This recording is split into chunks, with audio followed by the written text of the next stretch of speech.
¿Ya llegamos a Tierra Santa? No, ¿Ya llegamos a Tierra Santa? no, ¿Ya llegamos a Tierra Santa? no, ¿Ya llegamos a Tierra Santa? no, aún no. No seáis impaciente. El Señor pronto nos iluminará y lo sé. El cielo os oiga, mi lord. Pero, es que estuve hablando con los nobles y están impacientes de tanto andar vagando por el desierto. Si no llegamos pronto, se expondrá un sinfín de... ¿Ya llegamos a Tierra Santa? ¿Ya llegamos a Tierra Santa? ¿Ya llegamos a Tierra Santa? ¿Ya llegamos a Tierra Santa? Dios, María y José, ya tengo bastante con los infieles y encima vosotros y su falta de fe. Momento. ¿Qué es aquello que brilla en el horizonte? Será un espejismo, Su Alteza. La sed nos está volviendo dementes. No lo creo. Ven conmigo. Vamos a ver de qué se trata. Parece una suerte de pasaje. ¿Será una entrada al paraíso? Entremos. La fe nos guiará. ¡Vamos!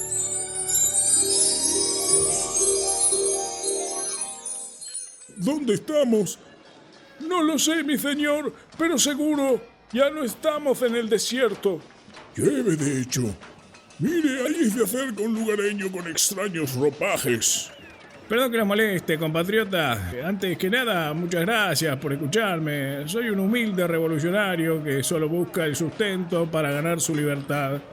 Mi nombre es Domingo French y junto a mi amigo Beruti les estamos acercando estas hermosas escarapelas. No encogen, no destiñen y son ideales para el bolso de la dama o el bolsillo del caballero.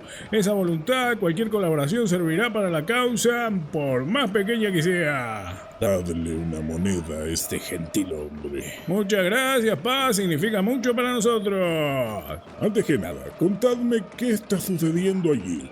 Veo mucha gente amontonada frente a aquella especie de castillo, aunque lo veo muy mal defendido, demasiado fácil de asediar.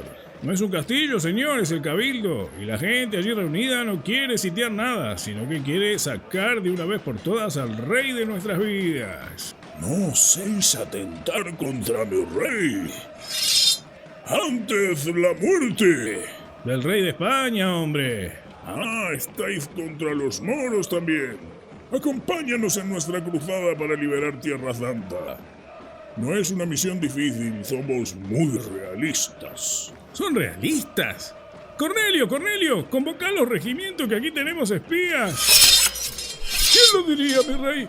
Que para un medieval sería tan difícil pasar un 25 de mayo. Deberíamos haber escuchado el especial revolucionario de Valjerjes. ¡Os lo dije! ¡Os lo dije!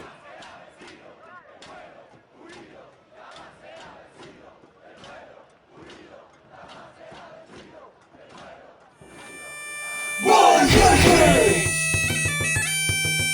¡Valjerjes! ¡Valjerjes!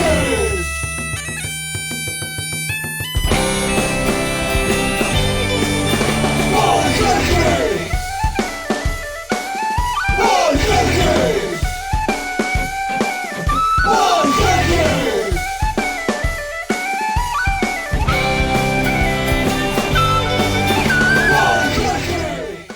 Bienvenidos a todos a este programa especial, edición 25 de mayo, nuestra fecha patria, una de las fechas patrias más importantes, junto con la de la celebración de la independencia el 9 de julio. Bueno, este es un programa especial no solamente porque es una fecha tan particular para nuestro país, sino que es un programa especial porque la conductora de este programa va a ser mi barba, que les encantan las miguitas de Nash, nuestra querida sponsor de Cookies Love, que hace unas comidas tan ricas. Así que hoy vamos a tener un programa con muchos invitados.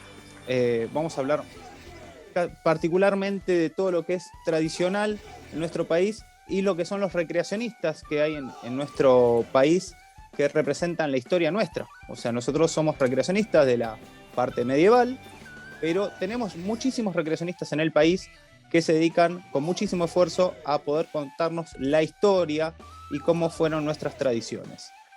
Muy distinto a lo que a veces uno imagina o ve en las películas, ellos se esfuerzan para mostrar realmente cómo es la historia nuestra, de nuestro país. Así que, bueno, vamos primero con la presentación grabada por nuestro querido Damo, que acá nos acompaña, que sí, está... hoy no come empanadas, eso es lo que pasa. Estamos en una lucha y en un debate que tuvimos arduamente para ver si las empanadas van con pasa de uva o sin pasa de uva, con aceitunas, sin aceitunas, con huevo o sin huevo. Y bueno, tuvimos esa discusión. Creo que le gustan con pasa de uva. Sí, le gustan con pasa de uva, por eso estamos tan dispar acá. Porque para mí las pasas de uva es mala palabra ponerlas. Voto pasa de uva. Bueno, 2-1. Acá las empanadas con pasa de uva, pero creo que están muy equivocados. Pero bueno, ya veremos cuando probemos. Estoy en contra de la pasa de uva. Muy bien, ahí Gunnar ya está. 2-2. Y la tenemos acá, Mica, haciéndonos el aguante y filmando todo el programa. También en contra de las pasas de uva, así que 3-2. Estas empanadas obviamente no van a tener pasa de uva. Bueno, vamos a la presentación de todo nuestro equipo, que acá nuestro querido Damo grabó, y después continuamos con el programa. Hoy en nuestro equipo radial tenemos en la conducción a la Barba de Jesús, en la co-conducción a Villani Marcos, producción general Vali Bainer, locución Sergio Catalonga para los amigos Curly, escritor Rodrigo San Miguel, música y edición Gunnar Guntul, producción de contenidos Evangelina Ledesma, asistente de producción Mica Arcade, producción comercial Lola Nagar, memero Exejarrito, música auténticamente medieval Cecilia Nadaskevich, y en moda, obviamente la sección de moda, Damo Villalobos.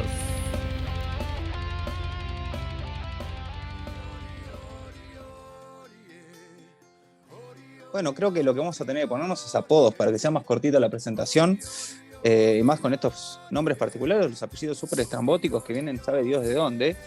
O sea, tenemos apellidos acá ucranianos, rusos, italianos, o sea, es todo un gran quilombo de culturas. ¿Cómo se fue formando este país? Básicamente que se formó por la inmigración de Europa y nos quitaron también un poco de lo que eran las tradiciones autóctonas de nuestro país, que se fueron mezclando con las tradiciones europeas y es lo que formaron a nuestra historia en la época de la Revolución de Mayo.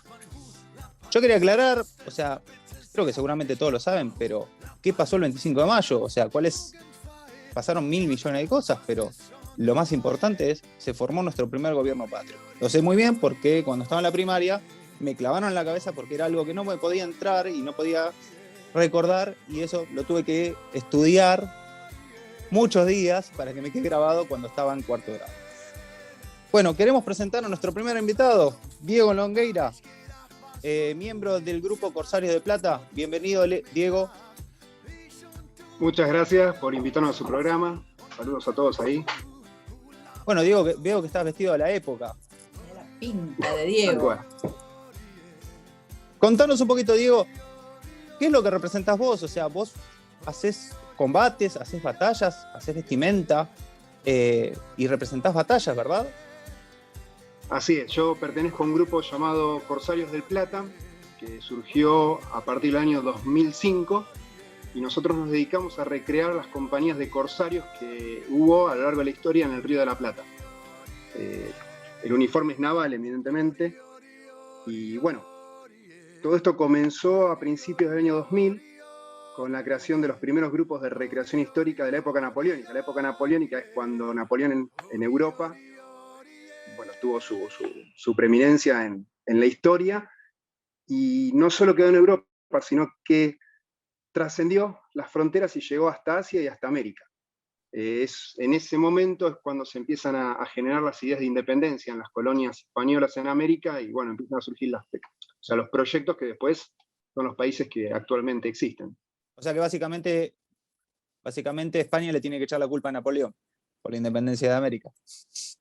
Sí, de hecho se le echó bastante. Se le echó bastante porque España misma sufrió la invasión de Napoleón, y para ellos, lo que para nosotros es las guerras de independencia o el periodo de independencia, para ellos tiene el mismo nombre, pero la independencia es justamente del yugo de Napoleón. Napoleón en un momento había pactado con el rey de España, Carlos IV, y había de alguna manera engañado a él y a su hijo, Fernando VII, para hacerlos ir hasta una ciudad fronteriza, y ahí los tomó prisioneros y colocó a su hermano, José Bonaparte, llamado por los, o sea, apodado por los ingleses Pepe Botella, porque hicieron circular el rumor de que era muy borracho, y él se hizo cargo en nombre de su hermano, o sea, el emperador Napoleón, de la gobernación de España. Esto generó un montón de incidentes que después terminan en la rebelión del pueblo español a partir del 2 de mayo, y es ahí cuando nosotros también tenemos la posibilidad, al no haber un rey, monarca español legítimo, de generar acá los que eran las ideas de independencia, que ya estaban dando vuelta en un principio.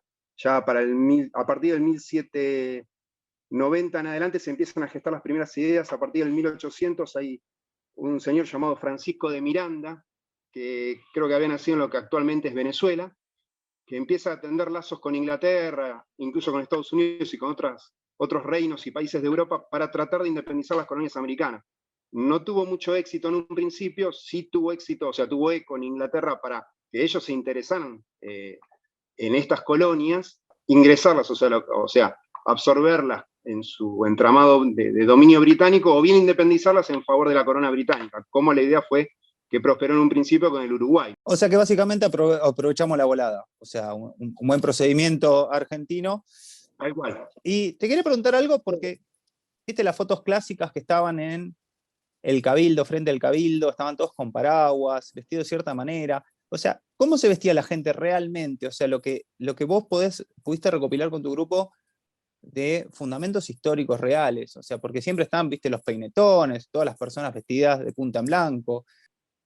O sea, en general hay un grave error histórico cuando uno quiere representar esa época. Nosotros asumimos la imagen desde chiquitos, porque como vos decías, o sea, todos lo vimos en la primaria, la revista de Villiquen, Anteojito, los manuales escolares, entonces te van metiendo de a poco la imagen de la gran lluvia, los paraguas, el cabildo, la gente. En realidad, el tema de las peinetas son posteriores, son más de la época rosista. En la época napoleónica, por así decirlo, los primeros 10 años después de la Revolución Francesa, o sea, 1790, 1800 hasta 1815 es el periodo de mayor esplendor de la historia napoleónica en la humanidad. La moda no era tan así como la pintan en los manuales escolares. Eso es más posterior. Bueno, pasa que seguramente quedaba más lindo y más pintoresco para dibujarlo en la Villiquen. O sea, me estás tirando la infancia a la basura, me estás diciendo que la Villiquen... Hay algo del Viriñaque, ¿no? Que tampoco se usaba en esa época. La población en general está acostumbrada a ver lo que hay en las colecciones de los museos, y lo que hay en los museos arranca de 1830 en adelante, generalmente. Es raro encontrar piezas más viejas, las hay, pero son raras de ver. Entonces nos quedamos todos con la imagen global de eso. El miriñaque, el peinetón, todo. Tenía algunas diferencias. Obviamente se usaban las galeras, se usaban los gorros, se usaban los tricornios. También había tricornios de paja trenzada que eran más propios de las zonas de calor, o desde el Ecuador hacia abajo. O sea, acá frío en invierno, pero un calor bastante aplastante en el verano también. Eso mucho no ha cambiado. Entonces la moda tenía que ver con eso. Nosotros a veces cuando dibujamos o queremos buscar bases de lo que era la moda, nos fijamos mucho en Europa, y habría que bucear un poco más internamente en la historia del país, en la historia de la región, los poblados. Buenos Aires no era una ciudad muy populosa, era mucho más chiquita de lo que es hoy en día. Imagínense que ya hablar, por ejemplo, cuando fueron las invasiones inglesas, hablar de los corrales de Miserere, lo que era Plaza 11, o el pueblo de Flores, el barrio de Flores, eran zonas urbanas alejadas de lo que era, digamos, la capital del Río de la Plata. Claro, porque estaba en formación, digamos, la ciudad seguía en formación, y obviamente para la parte vistosa, o por decirlo de una manera comercial, de lo que es vender en la época de la Revolución, mostrar cómo realmente era, quizás no era tan vistoso. Y lo que hacen ustedes es representar realmente cómo era la vestimenta y cómo eran las cosas que hacían. O sea, seguramente vos no solamente haces la parte de batallas, sino que haces otras actividades también relacionadas con la época, en este caso particular, de la Revolución de Mayo. Claro, es lo que se llama recreación histórica civil, cuando se hacen las tertulias, los encuentros, la parte civil. Nosotros, el tema de la recreación histórica napoleónica acá en Buenos Aires surgió, como te decían, alrededor del año 2000, y claro, surgió con un proyecto a corto plazo de recrear lo que eran las invasiones inglesas, que fue el punto de partida de la idea de independencia, que después cristalizó en el 25 de mayo de 1810, y después siguió su curso y tenemos las otras cuestiones relevantes de nuestra historia. Pero todo empezó a partir de las invasiones inglesas.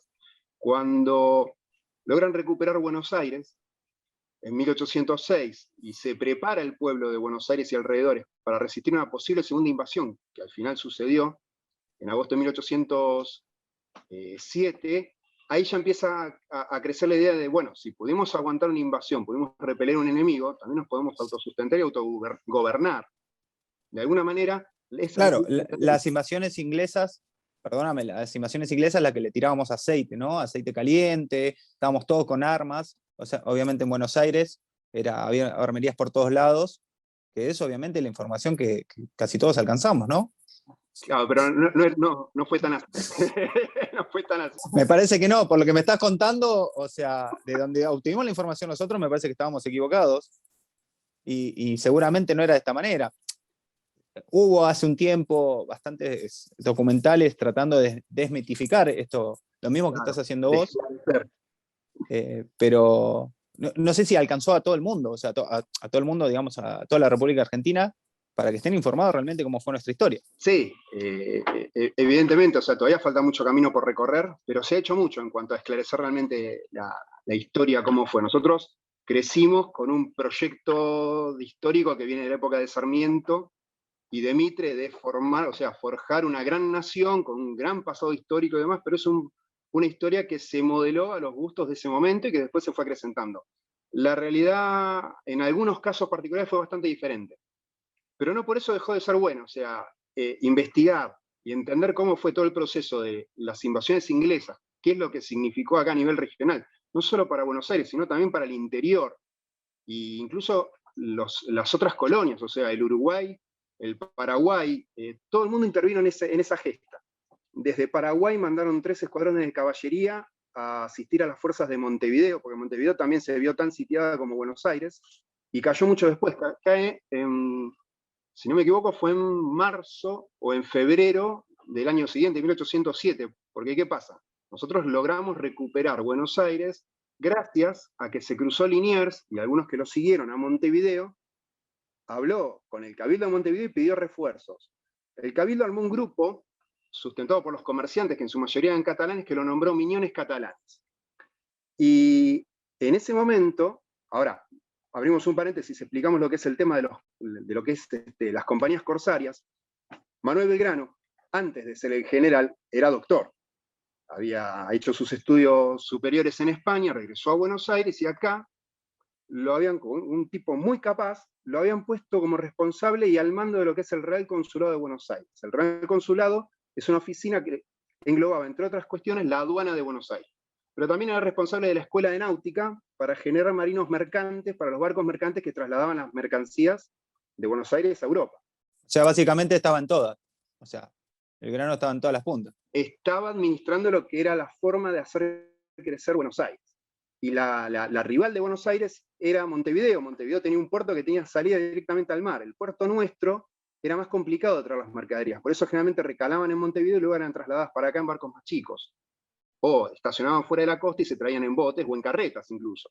Que eso hay algunas litografías, algunos dibujos antiguos, porque no varió por 80 años, fue más o menos el mismo método. El tema es que Belgrano, en su puesto de director del Consulado de Buenos Aires, crea la Escuela de Náutica, crea la Escuela de Matemática, habilita muchas instituciones que tenían relación con el tema de la exportación e importación de mercaderías a los puertos de España, y libera a principios del 1800, y en 1801, las primeras patentes de corso emitidas por el Real Consulado de Buenos Aires con la venia del rey de España. Es decir, la patente de corso es una autorización a grupos que pueden ser grupos pirata, pueden ser grupos armados para el tal fin de corso, que es la habilitación de un país a guerrear, a hacer la guerra contra las potencias extranjeras y a decomisar la mercadería de los barcos mercantes extranjeros que estén aliados a esas potencias.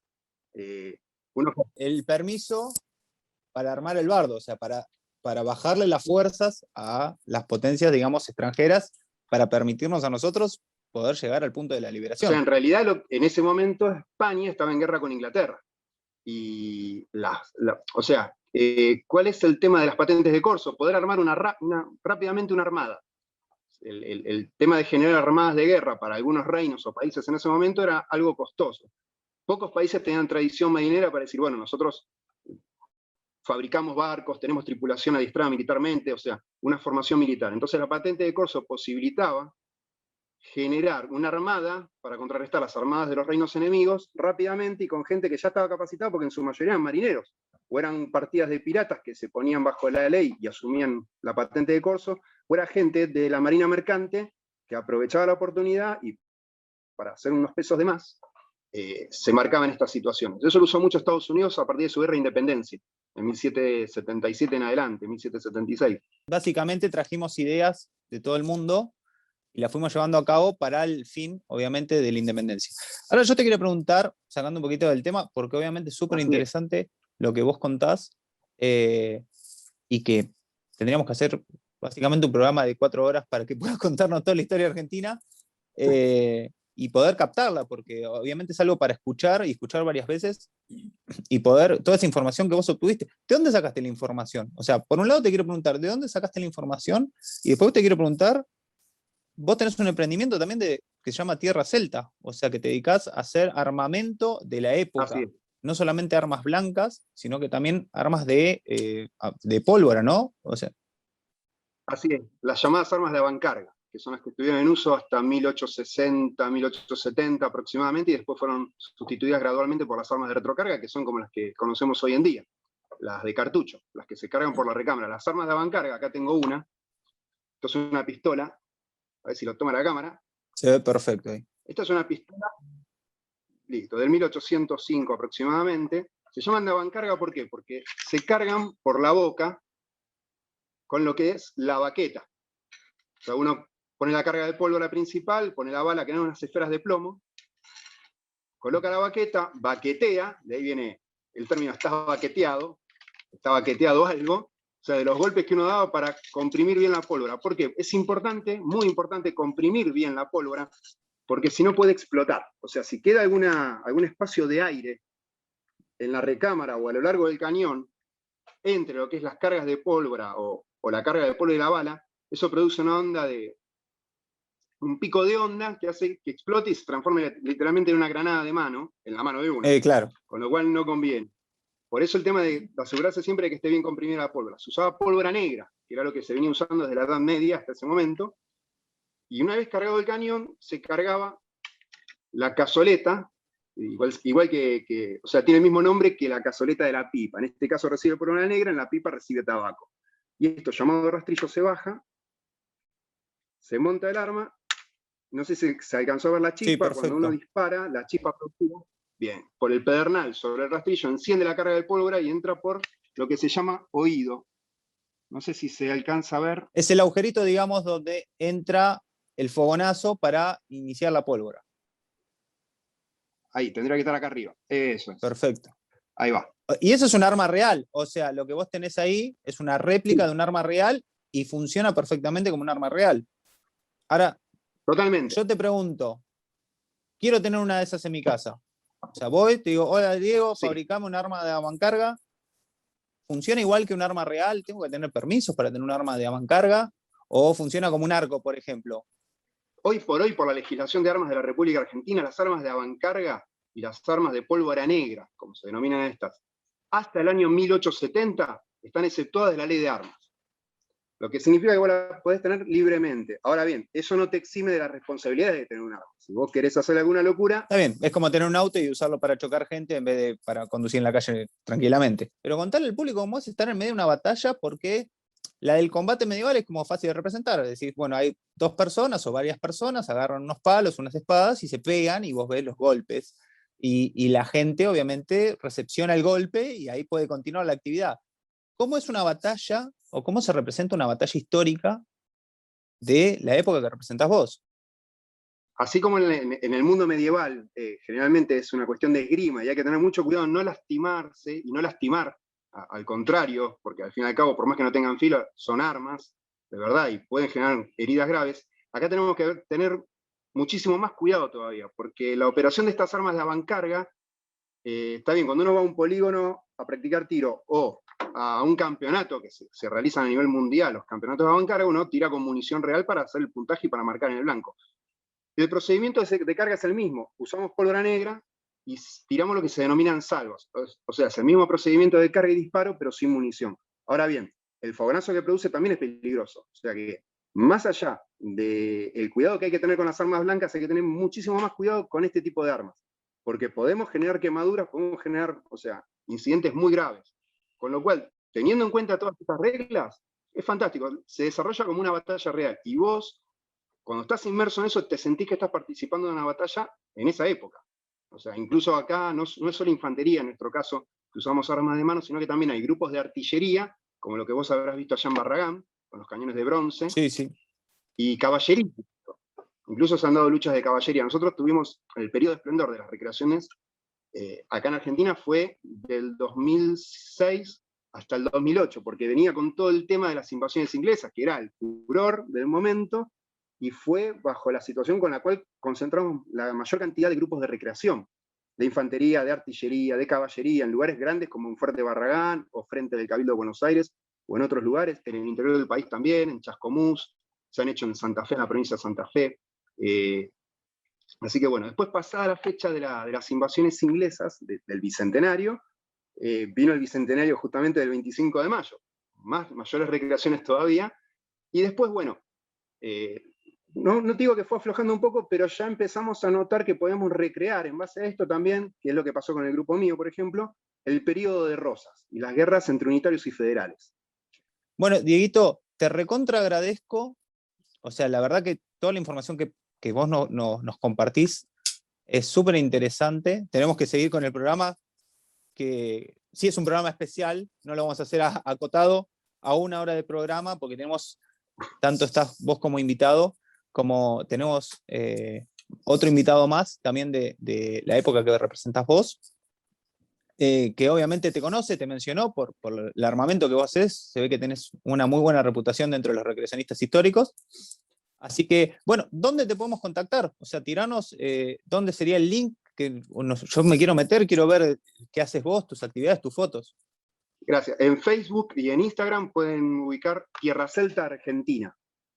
O sea, el sitio de internet, por el momento no está activo, es tierracelta.com.ar, pero en Facebook lo encuentran por Tierra Celta Argentina. Y lo que quería decir antes de terminar es que empecé hablando de las patentes de corso, fue porque justamente Liniers recuperó Buenos Aires por los miñones catalanes y por una compañía de corsarios francesa que estaba trabajando en ese momento con una patente de corso expedida por Belgrano, que llegó a Montevideo de casualidad, se enteró que estaba tomada Buenos Aires por los ingleses y dijo, bueno, es nuestra tarea rescatarla. Y gracias a eso se pudo recuperar Buenos Aires, además de todas las fuerzas de las milicias locales, ¿no? Después, bueno, la historia de cómo se generan los preparativos y la segunda invasión inglesa ya da para otro programa entero. Exacto, y lo vamos a tener, no te preocupes, que lo vamos a tener y vamos a aprovechar para que nos profundices más sobre el tema de toda la historia nuestra, obviamente lo que veníamos hablando, y la cantidad de información que tenés vos y que tienen los grupos de recreación histórica que tenemos acá a lo largo del país. Bueno, Dieguito, muchísimas gracias. No, gracias a ustedes por invitarme y bueno, contento de estar en el programa. Bueno, nos veremos entonces en el 9 de julio. Así sea. Excelente, gracias. Muchas gracias, Dieguito. Radio Valjerjes. Medievaliza tu vida.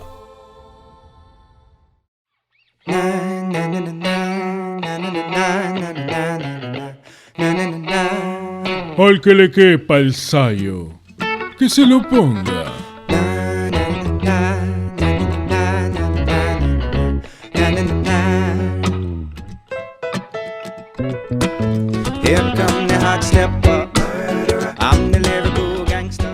Bueno, antes de empezar con la parte del sector de modas, la parte de modas, la zona de modas o lo que sea de moda, voy a contar que estoy extremadamente enojado porque nosotros tenemos acá unas empanadas para la discusión, obviamente, para hablar de un plato que, obviamente, quien se llama argentino come empanadas.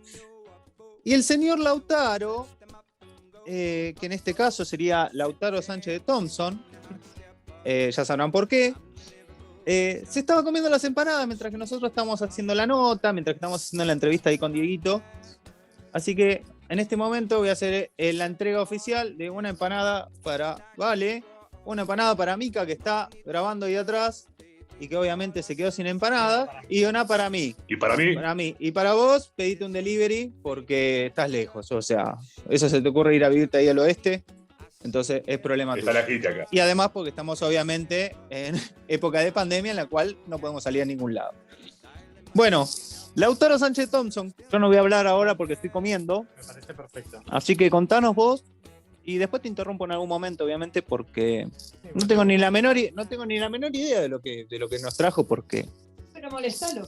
Sí, obviamente. Y lo que hace siempre. Estas empanadas tienen aceitunas. Y tienen pasas de uva. Gracias, Acabo de dejar, el Lautaro te vas a comer otra empanada más. Ya me parecía el sabor medio particular. Bueno, querido, déjame hablar. Bueno, soy Lautaro Sánchez de Thompson y les traigo una carta escrita por mi tatarabuela en la que describe lo que veía desde el balcón en la calle del Empedrado, hoy Florida, ¿sí? Esta señora. O sea, la señora estaba parada en el balcón y contaba estilo vieja chusma. O sea, digamos vieja chusma, pero esta lo recopilaba por escrito. Sí, ella lo escribió. Ah, bien. Ella dice que habla sobre las milicias de Buenos Aires. ¿Lo vas a contar así lineal o vas a poner algún fondo de música, algo por el estilo? Sí, poneme música, por favor. A ver, Gunnar, ahí que estás con toda la... No, querido, no. Cámbiame eso. ¿Y el glamour? No, poneme una música acorde a la que voy a leer, te lo pido por favor. Cambiar. Ahí está, ahí va. Estamos en mayor alcurnia, digamos. Me gusta. Sobre las milicias de Buenos Aires. Es preciso confesar que nuestra gente del campo no es linda. Tenemos acá a Marcos. Claro, yo soy un digno ejemplo de lo que sería la persona de campo. Es fuerte, es robusta, pero es negra. Bueno, crepo. Tiene las cabezas como un redondel, son sucios. Unos tienen chaquetas, otros no. Unos sombreritos chiquitos encima de un pañuelo atado en la cabeza. Asqueroso. Bueno, cada uno de un color, ¿no? No ellos son negros. El pañuelo. Tienen algunos amarillos, otros punzón, todos rotos. Sin contar que andan en caballos sucios, mal cuidados. Todo lo más miserable y asqueroso. O sea, básicamente el equipo 1 de Valjerjes, la única diferencia es que no andamos a caballo nosotros. Exacto. Las armas todas mugrientas. Bueno, es imposible dar ahora una idea de esas tropas, ¿no? Al verlas... Yo te digo que sí. O sea, ¿sí? Vas a un torneo, ves el equipo de Valjerjes y ahí tenés perfectamente, sí, somos todos de distintos color, todos compañeros de distinto color, todos sucios, obviamente. Sí, eso es principal. Al verlas, aquel día tremendo, esta señora, mi abuela, digo abuela, ¿no? Sí, es muy, muy largo. Dice, le dijo a una persona de su intimidad, una persona que estaba al lado, si no se asustan los ingleses de Breston, no hay esperanza. O sea que tu abuela ya predijo que íbamos a ganar las invasiones inglesas, pero porque éramos unos mugrosos. Ah, está bien. Fue lo que pasó. Después, describen, mi abuela, la avanzada de los británicos, ¿bien? Que habían desembarcado en Ensenada. ¿Okay? Obviamente ella le va a dar con un caño porque ella es argentina, o sea, estaba Sí. en el virreinato del Río de la Plata. Yo creo que sí, seguramente porque... Bueno, ella escribió sobre el regimiento escocés 71, ¿bien? Mandado por el general Denis Pack, ¿ok? Las más lindas tropas que se podían ver. El uniforme más poético, botines de cinta punzó cruzada, una parte de la pierna desnudita, una pollerita cortita. Ah, Dios, mira. Lo leo nomás, y me pasan cosas. Sí, o sea, la señora se ve que estaba en un momento particular de su vida en el cual... sí, solterona, yo diría, más bien. O sea, creo que lo único que nos dio fue la casa para hacer el himno, pero... Bueno, está bien, dejémoslo ahí. Bueno, una gorra de una tercia de alto, toda hecha de plumas negras, y una cinta escocesa que formaba el cintillo. Ya con esto, o sea, te hago la comparación entre los negros de acá y estos que venían que estaban divinos. ¿Cuál de todos? Vienen muchos. ¿Cuál de todos? ¿El regimiento escocés 71? Bueno, pero vamos a ver quién se la aguanta después. Este lindo uniforme sobre la más bella juventud, ¿bien? Porque tenían cara de nieve, ¿ok? ¿Qué es cara de nieve para vos? No sé, porque acá no, en Buenos Aires no cae nieve, así que no sé a qué se refería la señora, de dónde venía. La carita. Sí, o sea, blanquito, clarito, Claro. bastante virgo. Limpios. Sí, porque no habían peleado. Che, ¿no será que tenía la nariz sucia? Seguramente, Acá o sea, tampoco habían peleado, estaban mugrientos igual. pero venían de trabajar. Bueno, el regimiento del Fijo conservaba aún en Buenos Aires toda la vieja costumbre de coleta larga, casaca azul, todo esto ya muy usado, ¿no? El regimiento de dragones era más a la moda, pero todo un gran contraste, sobre todo en la frescura de los uniformes y en la limpieza de las armas, cosa que acá... O sea, venían a un desfile, básicamente, no venían a combatir, porque Sí, estaban de punta en blanco. son limpios. Todo el mundo estaba aturdido, ¿ok? Mirando a los lindos enemigos, que estaban una cosa preciosa, y llorando por ver que eran protestantes. Y nada, que perdiera el rey de España esta joya de su corona. La frase era esta, la que decía yo. ¿Está bien? Sí, decila, pero o sea, ya no podemos esperar nada más. Seguramente va a decir que aguanta Argentina o algo por el estilo. No, nadie lloraba por sí, sino por el rey y la región. Listo. Ya está. Sí, básicamente, perdón, seguramente va a tener que poner alguna edición, pero era una conchuda. O sea, vamos a la verdad de la milanesa. Sí. Marcho, ni nadie por ahí. No, hizo una comparación, nada más. Una comparación que está perfectamente. Sí, una comparación que se hacemos ahora y espero no nos censuren el programa, básicamente. Esto es una carta real y histórica, no la escribimos nosotros, no la escribió Lautaro y no tiene nada que ver con el pensamiento y las doctrinas que llevamos en el club. Obviamente nosotros aceptamos a todos estos negros mugrosos que trabajan en el campo, que eran sucios y demás, y también a los y judíos también, blancos, o sea, no tenemos absolutamente ningún problema, pero bueno, tenemos que pasar... Mi abuela también, pero bueno. Sí, se ve muy bien. Sí, qué buena persona. Lo que podemos hacer es cambiar el separador si quieren. Sí, Sería algo así.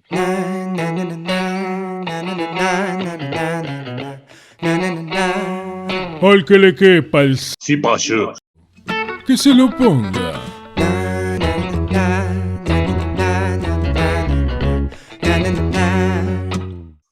bueno, vamos a seguir con otra sección.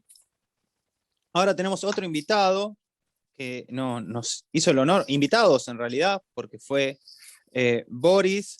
Lo voy a leer textual, porque obviamente es un apellido muy complicado, es ucraniano. Es Boris Chelnik Gusinski y Jeremín Iglesias. Gracias por tener ese apellido mucho más sencillo para mí. Estuvimos haciendo una nota. Pasa con nuestros apellidos re difíciles. Básicamente que ponen más consonantes que vocales y se entienden solamente entre ustedes. Como por ejemplo cuando vas en una carretera en Polonia, anda a leer un cartel a 130 km/h. Ellos recrean el siglo XIX. O sea, tienen tanto la parte civil como la parte militar y nos hicieron el honor de darnos esta entrevista para contarnos también un poco más de lo que es la representación histórica de la época de la independencia y de la formación del primer gobierno patrio. Entonces ellos nos estuvieron contando cómo es que lo hacen, de dónde sacan la información y todo lo referente a la representación histórica y también dónde podemos verlos y encontrarlos. Queremos agradecer a Birra Padua, ahí uno de nuestros sponsors de este programa de radio y también de tantos eventos que hemos hecho con Valjerjes. Muchísimas gracias a Luis y a Pablo, que con tanto esfuerzo hacen esa rica cerveza que nos acompaña, que estamos esperando todavía que llegue, pero bueno, obviamente la pandemia complica el tema de los envíos, pero seguramente el próximo programa vamos a estar tomando una rica cerveza de Birra Padua. Así que vamos con la entrevista. Radio Valjerjes. Medievaliza tu vida. Bienvenidos Boris y Jerry. Muchísimas gracias por acompañarnos en este programa especial de Radio Valjerjes. festejando esta fecha patria para nosotros tan importante que es el 25 de mayo. Contanos un poco qué es lo que haces vos, o sea, porque nosotros hablamos mucho de recreación medieval, el combate medieval, pero sabemos, y gracias a una vez que me invitaste a una representación de una batalla de Barragán, que hay un montón de grupos de recreación histórica del siglo XIX en la Argentina. Contanos un poco cómo empezaste con esto, por qué se te ocurrió empezar con esta época para representar. Bueno, yo empecé en el año 2010, bueno, justamente en la época del Bicentenario de la Revolución de Mayo, en el grupo, en la agrupación el Real Cuerpo de Blandengues de Barragán, cuyo uniforme es el que estoy vistiendo ahora. Y bueno, y los grupos así de recreación militar del siglo XIX y de historia argentina ya surgieron alrededor de 2006, 2005, porque en esa época también fue el bicentenario de las invasiones inglesas. Por eso en esos años se hacían las recreaciones de ese evento en el Fuerte Barragán, justamente como se hizo el año pasado. En esa época eran, bueno, recreaciones mucho más grandes que las que se hizo el año pasado, mucho más grandes, que convocaban mucho más público y más grupos. La recreación más grande que hicimos allá en el Fuerte Barragán en 2010 habrán sido unos 600 recreadores. Desde esa fecha para acá, bueno, muchos grupos lamentablemente se fueron desarmando, se fueron desmembrando y ahora son menos. Lo mío empezó por otro club que tengo, que es de lectura de Jane Austen, y a raíz de nuestro interés, conocimos, digamos, nuestro interés por la regencia, empezamos a buscar a ver si había algún grupo que hiciera recreación histórica, porque queríamos separar la literatura de lo que es la recreación histórica. Encontramos la Sociedad Victoriana Argentina. Yo he participado, mis primeros eventos fueron con ese grupo, y luego yo hice un grupo aparte que fue primero Roaring Twenties, que se basaba solamente en los años 20, como para tener una época específica y no abarcar tanto por ser principiantes. Y luego, como nos dio ganas de hacer un baile de 1800, cambiamos el nombre a Ladies and Gentlemen y ahora somos Vagabond Society. Pero estas actividades empezaron a partir del 2014, luego de que, bueno, a raíz de encontrar gente que le empezó a interesar esto de la recreación histórica, bueno, fue lindo también encontrar que no solamente había recreación medieval, porque yo la recreación medieval la conocía, pero nunca me animaba a ir también porque no sabía bien cómo meterme en el ambiente y demás. Entonces esto del siglo XIX se me hizo fácil porque me hice amiga de chicas que estaban en mi grupo. Entonces, bueno, a raíz de eso empecé a conocer también gente del ámbito militar que se sumaron a un baile que hicimos en el 2015, y más o menos en ese momento habrán sido 60, 70 personas como mucho.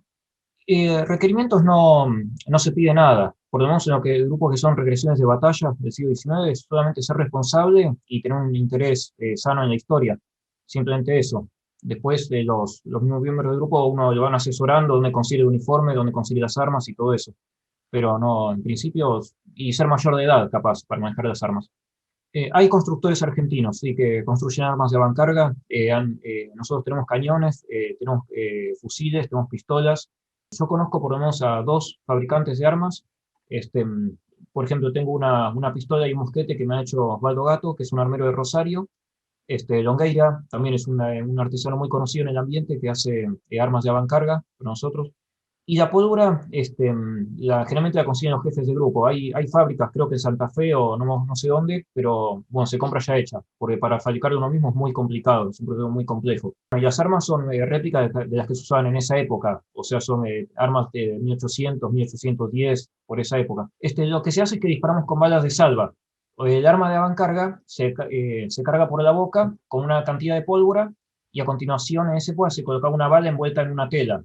Nosotros, en vez de poner una bala, ponemos un pedazo de papel arrugado, nada más. Eso sale disparado y se quema en el aire, y entonces no hace nada, hace ruido y nada más. Como yo empecé con el tema de Jane Austen, siempre estamos como enfocando a lo que es Europa, pero últimamente estamos intentando abarcar lo que es la historia argentina. El problema es que a veces no hay mucha información. Muchos eventos hacen una parte donde hacen una tertulia, se hace un pequeño baile, y nosotros representamos a las damas que estaban en sociedad, porque a pesar de que estén en guerra, estaban presentes. Yo, por mi parte, le tengo como un pavor enorme al ruido de los cañonazos y demás, lo estoy trabajando, pero me encantaría estar como vivandera y estar como en el campo de batalla. Hay algunos papeles para las mujeres. Hay mujeres que incluso se visten y se ponen el uniforme y participan. Pero en cuanto a lo civil, es simplemente estar en las tertulias Y bailes de gala. Baile de gala, claro, y representar para el público cómo era la moda de Argentina, porque muchas personas se quedaron con la imagen de Villiquen, de las crinolinas que no existían en esa época, y entonces nuestro trabajo es ir y romper el mito de que las mujeres andaban con crinolinas en el 1800, o sea, a principios de 1800. Lo hacemos en lugares históricos, o sea, por ejemplo, bares notables o como para dar un ejemplo del tranvía histórico. O en museos O también. en museos también. Y cuando se nos acercan las personas, yo trato de que se interesen también por sumarse. Que hablando de los requerimientos, no hay ninguno salvo eso, tener un interés y no ir con el prejuicio de que la gente te va a mirar raro, porque ahí es donde cae el problema. Generalmente nosotros nos juntamos como si fueran amigos que se juntan a tomar una cerveza, pero con la única diferencia que generalmente tomamos el té de las 5, nos juntamos en un bar y nos reímos y hablamos como si fuera un grupo de amigos actuales, digamos, ¿no? Tratamos a veces mantener la forma de, bueno, no hablar tan con el vocabulario actual, pero generalmente se termina todo extendiendo al punto de que hablamos como hablamos siempre, y no es que tenemos un personaje, sino que también capaz que nos nos ponemos nombres de fantasía, pero más que nada para que se haga más divertido, para personificarnos un poco con el tema de la ropa. Por ejemplo, si sos una persona que vino de Inglaterra, bueno, vas a tener cierto tipo de vestimenta. Si sos una mujer casada, vas a tener otro tipo de vestimenta, no sé, usar colores más oscuros, usar obligatoriamente el sombrero, el pelo recogido. Pero en cuanto a lo que es la reunión en sí, no es que estamos como si fuera un retrato. Sí, sí, mucha gente se nos acerca y capaz piensa que somos actores o que somos historiadores, pero no, hay de todo. La mayoría de los eventos son en Capital Federal, ¿viste? Porque, o sea, acá los miembros de nuestro grupo y de todos los grupos en general viven uno en cada punta de la provincia o del conurbano, y entonces el único lugar que nos queda bien a todos, cómodo para llegar, es el centro, Capital Federal, o a lo sumo San Isidro también. Pero básicamente esas dos localidades son donde casi siempre se ven todos los eventos. A veces esperamos la invitación de museos para hacer lo que es la historia viva, que se usa un montón de museos en algunos museos se hace, pero no se hace con tanta frecuencia como nos gustaría a nosotros, porque, como vos decías, la información llega de otra manera cuando lo ves representado. Te pueden decir sí, porque hicieron una tertulia, Mariquita Sánchez de Thompson y un montón de otras personas cantando el himno y toda esa historia, pero si lo ves representado es algo totalmente diferente. Otra cosa que nos gusta de que la gente nos encuentre en la calle vestidos de época es que si nos vienen y nos preguntan, les decimos que estamos actuando tal cual actuaban en el siglo XIX, con esta idea de que la gente era seria, de que no se reían, de que la gente hacía broma, la gente se juntaba con sus amigos, la gente eran jóvenes de menos de 30, de más de 30, juntándose a hacer lo que les gustaba.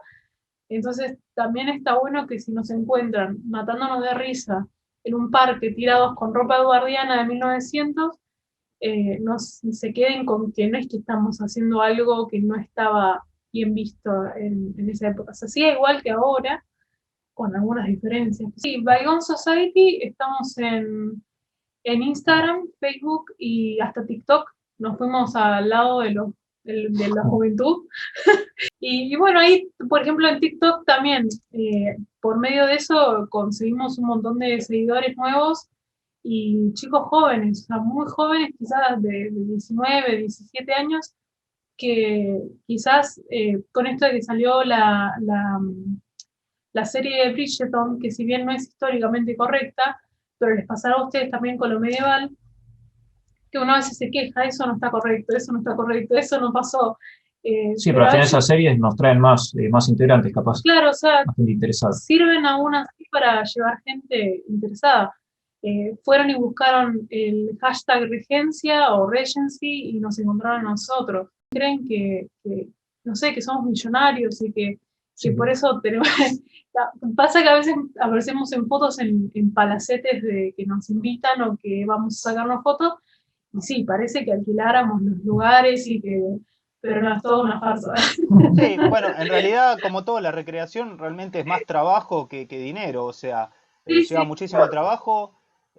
Las personas son personas normales, lo que lo hacen no es personas que les sobran el tiempo, ustedes seguramente estudian, trabajan, o sea, tienen sus actividades extra, su mundo, como yo siempre le digo, el mundo de fantasía, para que les permita vivir el mundo real que es de la recreación. Así que, bueno, chicos, muchísimas gracias por compartir esta información con nosotros, esta pasión que tienen ustedes por representarnos y por compartirnos nuestra propia historia, así en carne viva, digamos, y que podamos culturizarnos más sobre nuestro pasado y cómo era realmente. Bueno, Así que gracias. muchísimas gracias. Eso a ustedes. Qué bueno. Gracias a ustedes. Gracias, chicos. Y feliz 25 de mayo. Ay, bueno. Radio Valjerjes. Medievaliza tu vida. Si los pueblos no se ilustran, si no se vulgarizan sus derechos, si cada hombre no conoce lo que vale, lo que puede y lo que se le debe, nuevas ilusiones sucederán a las antiguas, y después de vacilar algún tiempo entre mil incertidumbres, será tal vez nuestra suerte mudar de tiranos sin destruir la tiranía.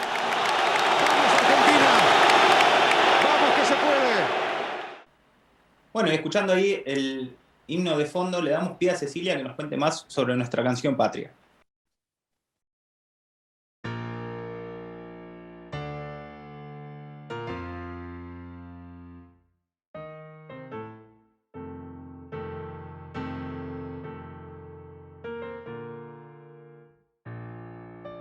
Hoy vamos a contarles algunas curiosidades sobre el himno nacional argentino. La historia del himno nacional es bastante compleja, por lo menos más compleja que la versión que nos enseñaron en la escuela. Y si bien a esta altura todos sabemos que la letra original fue acortada, la versión original tiene un coro, 9 estrofas y una duración mínima de 25 minutos. Sí, 25 minutos. Existe una larga serie de anécdotas sobre su creación. ¿Sabían que hubo 2 canciones patrióticas más antes que nuestro himno? Sí, y las 2 con música de Blas Parera, pero eso queda para otro día. Vamos al himno. Hay una versión romántica que habla sobre la inspiración de López y Planes para componer los versos del himno, sobre una obra de teatro de Luis Morante y música de Blas Parera. Pero la verdad, parece ser que en 1812 el triunvirato envía al cabildo un oficio en el que se recomienda el que se encargue de mandar hacer una composición sencilla, pero majestuosa e imponente, que debía entonarse al comienzo de todos los actos públicos, de pie y destocados. Destocados quiere decir sin sombrero, o sea, a cabeza descubierta. Y los niños de las escuelas deberían cantarlo todos los días y una vez por semana concurrir a la Plaza de la Victoria y entonarlo alrededor de la Pirámide de Mayo, como correspondía a los hombres libres. Con letra de Fray Cayetano Rodríguez y música de, otra vez, Blas Parera, la partitura escrita para orquesta es aprobada y el denominado himno patriótico se estrena en noviembre de 1812 en el Cabildo de Buenos Aires. Pero la obra no obtiene una respuesta tan esperada, no gustó tanto. Así que en la asamblea del año 13 se convoca una vez más a la creación de un himno que de manera heroica resuma los ideales de la Revolución de Mayo y simbolice el entusiasmo patriótico del pueblo. De esta manera, durante la sesión del 11 de mayo de 1813, López y Planes da a conocer su obra y obtiene la aprobación unánime de la Asamblea. Al día siguiente se le encarga al español Blas Parera componer con urgencia una nueva música. Algunos autores dicen que Parera accedió, pero pasaron los días y no presentaba ningún resultado. Finalmente se negó, alegando que la letra era ofensiva contra España y que él temía las represalias del gobierno del rey. Fue encarcelado por el gobierno y obligado a componer bajo pena de fusilamiento. En una sola noche terminó la partitura. Simplemente copió la letra que ya había compuesto para otra obra, tras lo cual fue liberado y en el primer banco abandonó para siempre la Argentina. Esta anécdota tiene bases: la repentina partida de Parera en circunstancias poco claras. Pero no importa, finalmente teníamos himno. Tampoco existe un acuerdo sobre el lugar donde fue ejecutado el himno por primera vez. Según la tradición, tuvo su estreno en la casa de Mariquita Sánchez de Thompson, dama de la sociedad porteña. Pero otras fuentes sostienen que el estreno del himno fue el 25 de mayo de 1813 en la Plaza de la Victoria, al pie de la Pirámide de Mayo, cantado por los alumnos de la escuelita del maestro Rufino Sánchez. Esta versión se fundamenta en que, después de todo, se trataba de un encargo gubernamental y la ejecución es más parecida a la pedida ya en el otro decreto. Conclusión: la performance en casa de Mariquita Sánchez de Thompson tendría que haber sido o posterior o un preestreno, ya que es muy probable que tanto López y Planes como Blas Parera fueran asiduos concurrentes a las reuniones organizadas en casa de la dama en cuestión. Lo cierto es que la obra alcanzó rápidamente gran popularidad, pero no sobrevivió al paso del tiempo tan como se la conoció entonces. Como era de esperarse, el contenido de la letra, tan apropiada para inflamar el patriotismo del pueblo en tiempos de guerra, con el transcurso de los años y el advenimiento de la paz, acabó por generar cierto malestar en España. Versos como «Y a sus plantas rendido un león», «El orgullo del vil invasor», «Y con brazos robustos desgarran al ibérico altivo león», o «Aquí el fiero opresor de la patria su cerviz orgullosa dobló», fueron al fin considerados ofensivos. Más tarde, el Poder Ejecutivo resuelve que en los eventos oficiales se interpretaría solo la última estrofa. Años más tarde, el presidente Julio Argentino Roca firma un nuevo decreto, ordenando que en los actos oficiales se canten solo los 4 primeros versos, los 4 últimos versos y el coro. Fechado el 30 de marzo de 1900, el decreto sostiene: el himno nacional contiene frases que fueron escritas con propósitos transitorios, las que hace tiempo han perdido su carácter de actualidad. Tales frases mortifican el patriotismo del pueblo español y no son compatibles con las relaciones internacionales de amistad, unión y concordia. Esta versión abreviada por el decreto de Roca es la que se canta en la actualidad. Y en cuanto a la música, la historia del himno es más accidentada todavía.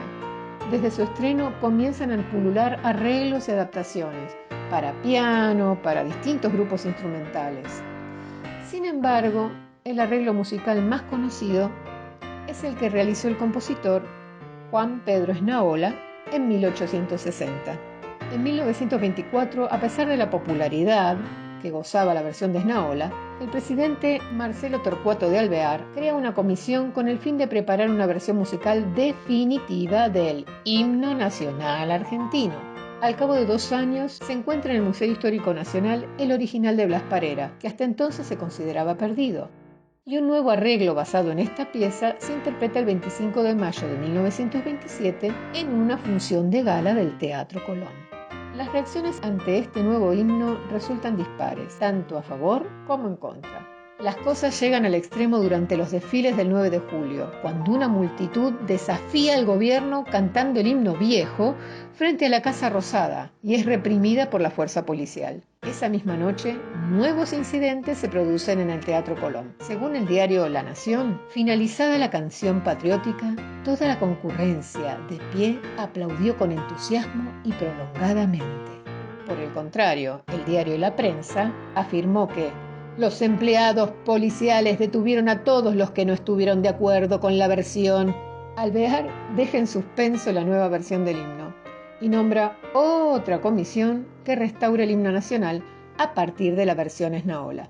En un nuevo decreto del 25 de septiembre de 1929, el Poder Ejecutivo oficializa este trabajo como himno nacional argentino.